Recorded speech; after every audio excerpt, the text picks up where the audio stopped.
हजुर सम्पूर्ण नमस्कार छ। मैले एउटा कविता लिएर आएको छु, शान्ति पदयात्रा। वास्तवमा अहिले शान्ति पदयात्रा अमेरिकामा भइरहेछ भिक्षुहरूको।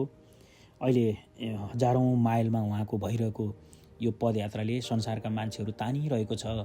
अहिले टाढा टाढाबाट मान्छेहरू गाडीमा आफ्नो गाडी लिएर, कार लिएर, परिवार, बच्चाहरू, खानाहरू, तातो कपडाहरू, विभिन्न कुराहरू ल्याउने, उहाँहरूलाई भेट्ने। अनि संसारका मिडियाहरूमा अहिले यति धेरै चर्चामा आएको छ कि ठुला ठुला मिसाइलका युद्धहरू देख्यौँ हामीले, पानीका हवाई युद्धहरू, अनि तपाईँको चाहिँ जलका थलका युद्धहरू, खुकुरीका, तरबारका, बम, बारुद र गोलाका। तर त्योभन्दा पनि यति ठुलो चर्को हुँदो रहेछ यो मनभित्रको जुन मान्छेको शान्तिको चाहिँ यो पदयात्राले संसार हल्लाइदिएको छ। त्यसैको बारेमा यो कविता छ। कविताको नाम शान्ति पदयात्रा। न कुनै झन्डा छ, न त हावामा फरफराउने राष्ट्रको गर्व, नारा पनि छैन जो कान चर्काउँदै भिड जम्मा गर्छ।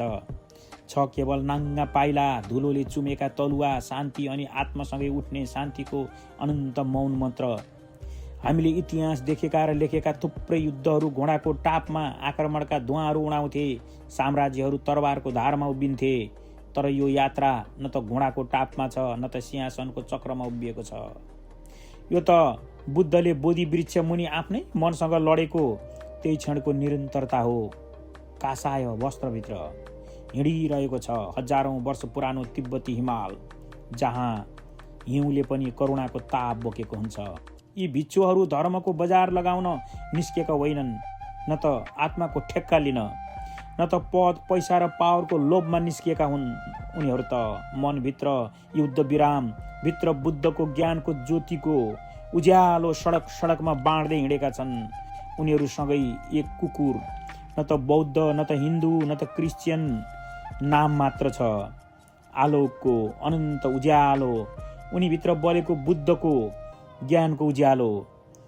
ऊ कुनै ग्रन्थ पढ्दैन, तर ऊ जीवन बुझ्छ। ऊ कुनै ध्यान विधि जान्दैन, तर ऊ क्षणमा बाँच्छ। जब भिक्षुको पाइला थाक्छ, आलोकाको पुच्छर हल्लिएर भन्छ, अझै उज्यालो बाँकी छ। यो कुकुर मानव सभ्यताको सबैभन्दा पुरानो मित्र, जसले कहिल्यै युद्ध घोषणा गरेन, तर हरेक युद्धमा मानिसको छाया बनिरह्यो। अमेरिकाको राजमार्गमा आज इतिहास हिँडिरहेको छ, कुनै संविधान बोकेर होइन, कुनै शस्त्र बिना, केवल सचेतनाको भरोसामा। जहाँ चर्चको घन्टी मस्जिदको आवाजसँग भिडिरहेको छ, जहाँ राजनीति मानिसभन्दा ठुलो देवता बनेको छ, त्यही यी भिक्षुकहरू मौन छन्। मौन तर कमजोर होइनन्, किनकि मौन नै बुद्धको अन्तिम वाक्य थियो। दलाई लामाको सबैभन्दा गहिरो शिक्षा र तिब्बती निर्वासनको अटुट प्रतिरोध।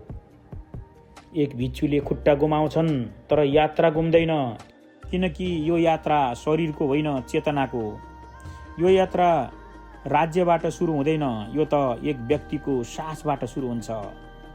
एक पाइला जहाँ अहङ्कार टुट्छ, एक सास जहाँ क्रोध गल्छ, एक मन जहाँ करुणा जन्मिन्छ। र जब वासिङटन डिसी पुगेर उनीहरूले संसदको ढोका ढकढक्याउँछन्, त्यो ढकढक्याहाट कुनै मागको आवाज होइन, त्यो त इतिहासलाई सम्झाउने एक नम्र स्मृति हुनेछ कि संसार बजेटले होइन, बमले होइन, मनले चलाइन्छ, मनले बचाइन्छ। यदि बुद्धको जन्मदिन बिदा बन्यो भने त्यो केवल क्यालेन्डरको परिवर्तन होइन, त्यो त मानिसलाई एक दिन आफ्नै मनतिर फर्कन दिइने सरकारी अनुमति हुनेछ।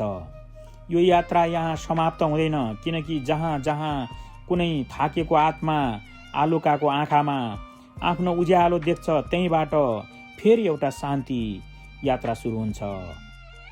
धन्यवाद।